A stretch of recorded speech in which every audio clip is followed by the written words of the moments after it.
Assalamualaikum warahmatullahi wabarakatuh. Halo semuanya. Di sini saya akan membahas tentang contoh aktivitas pada anak gangguan intelektual atau tunagrahita.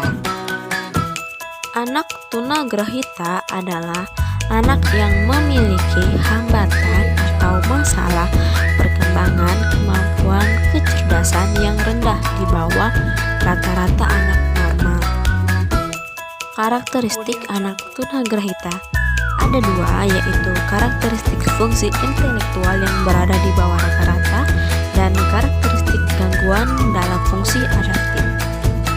Karakteristik fungsi intelektual yang berada di bawah rata-rata yaitu hambatan dalam memori, baik memori jangka pendek dan jangka panjang, dan hambatan dalam persepsi, di mana anak biasanya kesulitan untuk mengenali konsep-konsep arah, dan kemudian hambatan dalam berpikir abstrak, di mana anak memiliki kesulitan dalam memahami konsep-konsep yang bersifat abstrak, misalnya konsep hari, konsep angka, dan lain-lain. Kemudian karakteristik gangguan dalam fungsi adaptif itu ada 3 domain. Yang pertama, domain konseptual yang mencakup dalam kesulitan atau keterbatasan dalam penguasaan keterampilan bahasa, membaca, menulis, dan lain sebagainya.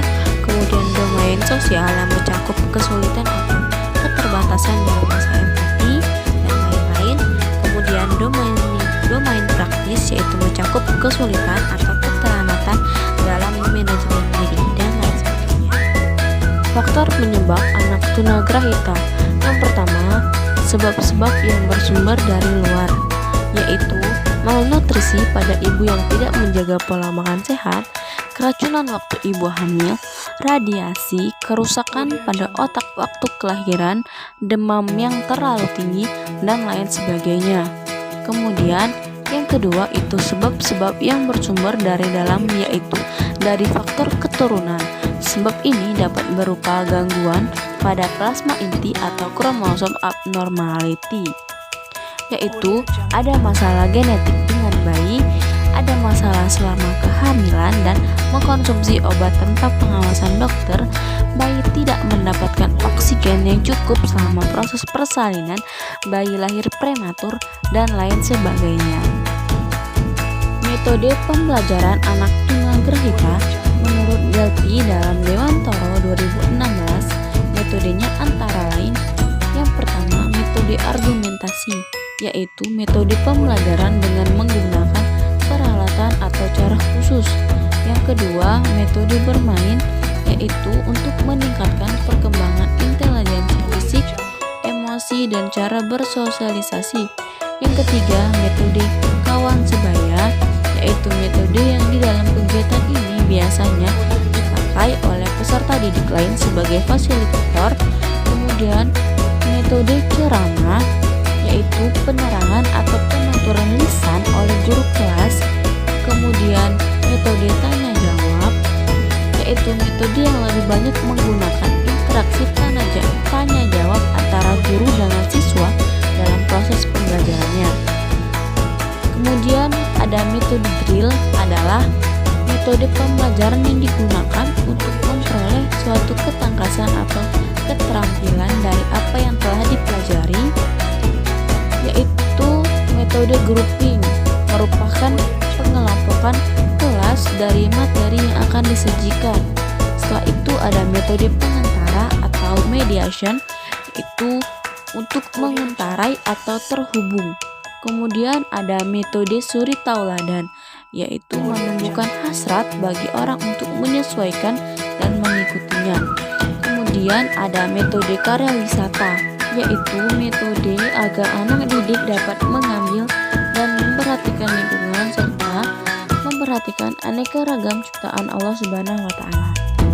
Contoh aktivitas pada anak dengan gangguan intelektual atau tunagrahita.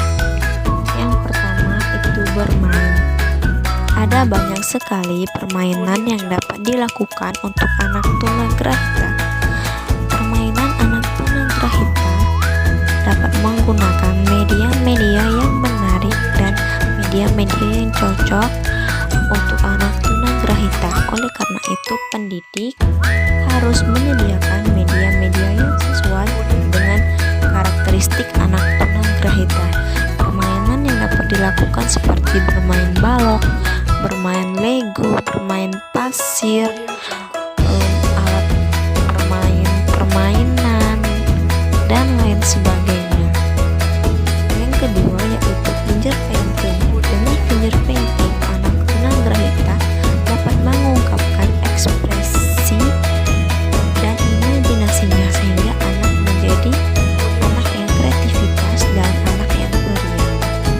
Kemudian aktivitas selanjutnya yaitu dengan menggambar dan mewarnai.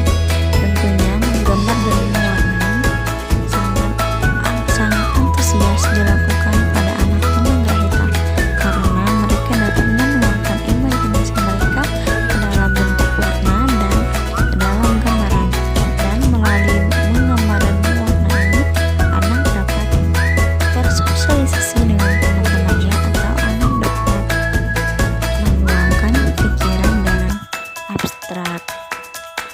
Selanjutnya yaitu aktivitas yang dapat dilakukan yaitu dengan kerajinan, melalui membuat sebuah kerajinan yang dimulai dengan pembuatan sederhana terlebih dahulu seperti membuat gantungan kunci, membuat gelang, membuat kalung, atau meronce dan lain sebagainya.